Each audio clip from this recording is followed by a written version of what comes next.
দিল্লিতে রণংদেহী মমতা কতটা সুবিধা করতে পারবেন? দেশের মুখ্য নির্বাচন কমিশনার জ্ঞানেশ কুমারের বিরুদ্ধে প্রথম থেকেই সরব বাংলার শাসক দল তৃণমূল কংগ্রেস, বিশেষ করে তৃণমূলের সর্বভারতীয় সাধারণ সম্পাদক অভিষেক বন্দ্যোপাধ্যায়। পরে অবশ্য তৃণমূল সুপ্রিমো মমতা বন্দ্যোপাধ্যায় জ্ঞানেশ কুমারের বিরুদ্ধে সরব হন।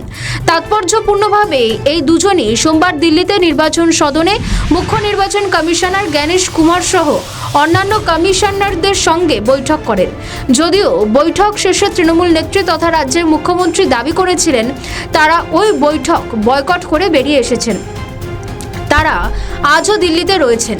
এই আবহেই সামনে আসছে একটি বড় খবর, সেটা হলো জ্ঞানেশের বিরুদ্ধে এবার ইমপিচমেন্ট প্রস্তাব আনার ইঙ্গিত দিলেন মুখ্যমন্ত্রী। তৃণমূল সূত্রে খবর, বিজেপি বিরোধী রাজনৈতিক দলগুলিও নাকি তৃণমূলের পাশে রয়েছে এই ব্যাপারে। সবকিছু পরিকল্পনা মতো এগোলে চলতি বাজেট অধিবেশনে মুখ্য নির্বাচন কমিশনারের বিরুদ্ধে ইমপিচমেন্ট প্রস্তাব আনা হতে পারে বলেই জানা যাচ্ছে। উল্লেখ্য, বুধবারই সুপ্রিম কোর্টে এসআইআর সংক্রান্ত একটি মামলার শুনানি রয়েছে। ওই মামলার প্রধান আবেদনকারী মুখ্যমন্ত্রী মমতা বন্দ্যোপাধ্যায়। ফলে তিনি শুনানিতে অংশ নিতে পারবেন বলেই জানা যাচ্ছে। নিয়ম অনুযায়ী পিটিশনকারী হিসেবে তিনি থাকতেই পারেন আদালত কক্ষে, কিন্তু যেহেতু তিনি সর্বোচ্চ নিরাপত্তা পেয়ে থাকেন, সেহেতু আদালতে তিনি বিশেষ আবেদন করেছেন নিরাপত্তা রক্ষীদের জন্য। সেই অনুমতি পেলেই তাকে বুধবার এসআইআর মামলার শুনানিতে দেখা যাবে সুপ্রিম কোর্টে। কিন্তু তার আগে তৃণমূল নেত্রী কার্যত দিল্লি কাঁপিয়ে দিচ্ছেন তার স্বভাবজাত ভঙ্গিমায়। এসআইআরে ক্ষতিগ্রস্ত পরিবারের লোকেদের নিয়ে দিল্লি সফরে গিয়েছেন মমতা। কমিশনের সদর দফতরে তিনি এবং তার সঙ্গে থাকা প্রত্যেকেই কালো শাল পরে উপস্থিত হয়েছিলেন। এটা জাতীয় মিডিয়ায় বেশ নজর কেড়েছিল। মমতা দিল্লি সফরে প্রথম দিনেই দুটি ঘটনা জাতীয় মিডিয়ার দৃষ্টি আকর্ষণ করেছে। দিল্লির বঙ্গভবনে দিল্লি পুলিশের উপস্থিতি জানিয়ে হইচই করেন মুখ্যমন্ত্রী।